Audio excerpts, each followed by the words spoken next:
స్వామి శరణం. మేము ఇక్కడ గత 20 ఏళ్ల నుంచి వస్తున్నాము. ముందుగా ఇక్కడ భైరవ స్వామి ఆలయం ఉండేది.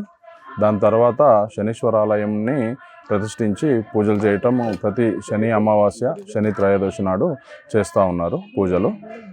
దానిలో భాగంగా మేము ప్రతిసారి వచ్చి ఇక్కడ పూజలు చేయటం మొదలుపెట్టాం. అప్పటి నుంచి మాకు చాలా మంచి జరగటం అనిపించింది. సో నియమం తప్పకుండా ప్రతి శని త్రయోదశి నాడు, శని అమావాస్య నాడు రావటం ఆనవాయితీగా పెట్టుకున్నాము.